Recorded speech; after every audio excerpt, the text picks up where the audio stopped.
Texas A&M fans, let's have a conversation here. I don't want to jump the gun. I wouldn't be saying this if I thought we were jumping the gun.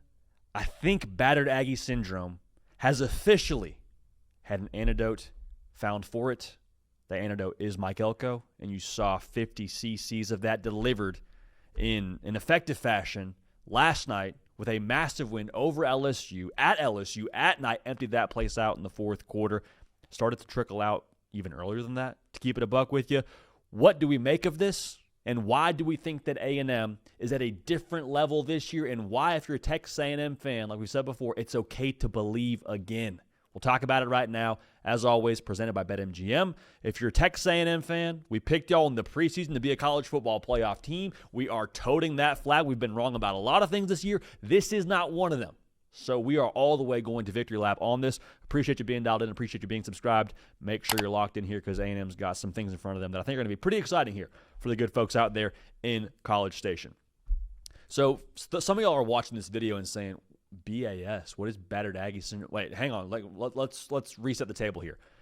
Battered Aggie syndrome is what A&M fans have been dealing with for the better part of the last decade plus, which essentially can be summed up in high expectations before the year, reasons to have those expectations, and then you get to the month of October, November, maybe even before that, and you fall flat on your face. It's a bad vibe, and you're saying, I had all this optimism, and for what?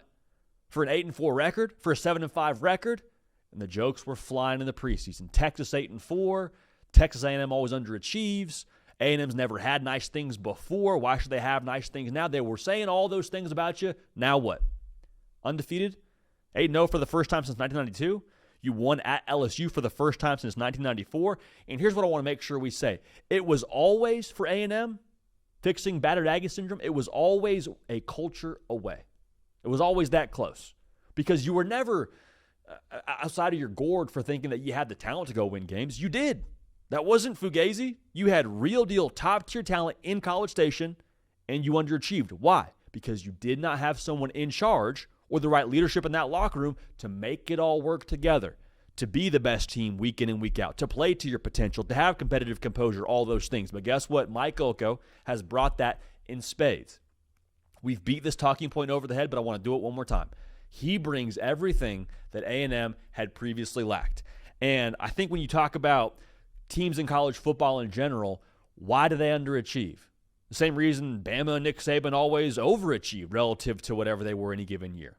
And I say overachieved. I should just say they achieved at the level at which they had the talent to achieve at. And processes are perfectly designed to get the results that they produce. You've heard me say that a lot. You've heard me say it a lot of times during reaction videos to firings in college football.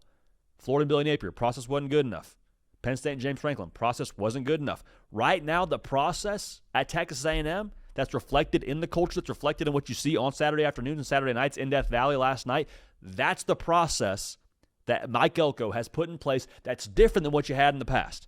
Because the process to get talent in the building at A&M, the process to have the resources at A&M was always a good place.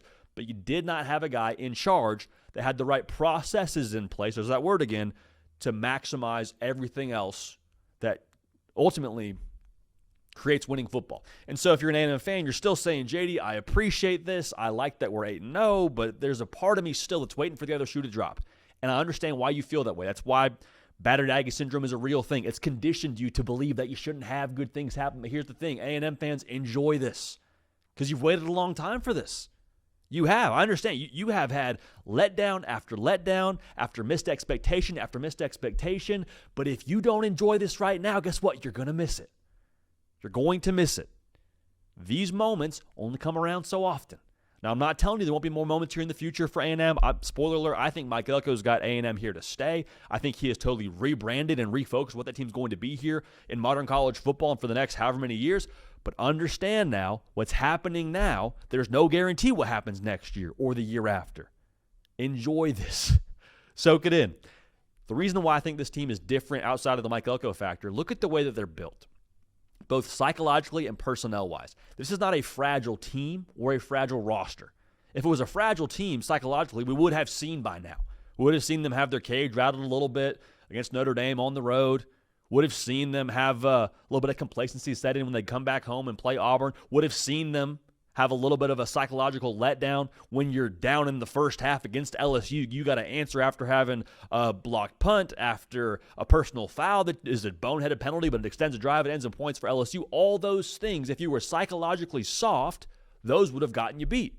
But I keep saying this, A&M is the best team in college football that I have seen at the ability to reset and not have one poor circumstance, whether it's self-inflicted or just bad things happening to you in the game of college football, being able to reset and play the next play and bring your best to the table. One play, very rarely for A&M, turns into 2, 3, 4 plays, turns into a bad quarter. That's how teams get beat in college football, when their culture isn't up to par or when their personnel isn't being maximized or you don't have the right processes in place. I don't see that from A&M.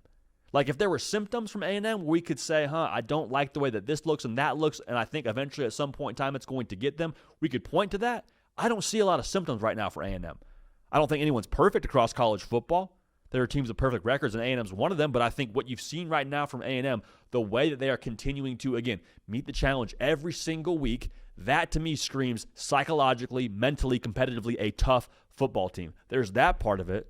Then there's also the personnel part of it that I alluded to before. Last year, Le'Veon Moss goes down, and A&M offensively lost several gears to what they could be when it came to explosives and being dynamic and all those things. That's not this roster. Have to think Mike Elko, Colin Klein understood some of their blind spots at the end of last year. We got to be more explosive downfield, boys. Straight up. So what do? Go get Concepcion. Go get Craver. You get Le'Veon Moss back healthy at the start of this year and really up until the last couple of weeks. Ruben Owens back healthy. Y'all, they're 4 or 5 deep in that running back room. That is ridiculous.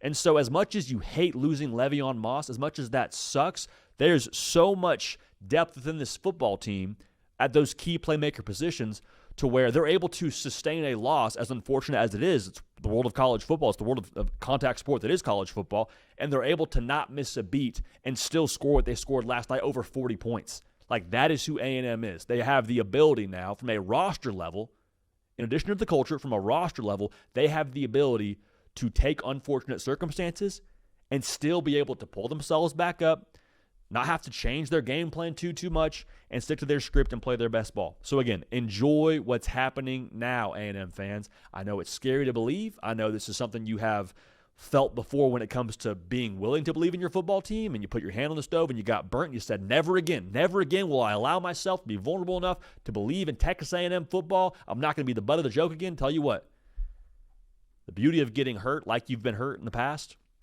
is you're now, I think, about to enter into a special part of your fanhood where everything that you told you were not able to have or you didn't deserve to have, or because good things hadn't happened, they weren't going to happen, you now, I think, get to have all those things realistically available to you. Now, I'm not saying A&M's going to win the national championship necessarily. I'm not saying they're going to go win the SEC, but I'll tell you what, I'm not betting against it at this point. There's no reason to. There's no reason to. So, Aggie fans, it's okay to believe. Battered Aggie syndrome, a cure has been found. Enjoy it. Buy it in spades. Enjoy the victory laps in your group chats, because I think you're going to be a college football playoff team, and the schedule indicates as much. For Cato on the ones and twos, for myself, JD PicKell, we appreciate y'all. We love y'all. We will keep this party rolling, and we will see y'all next time.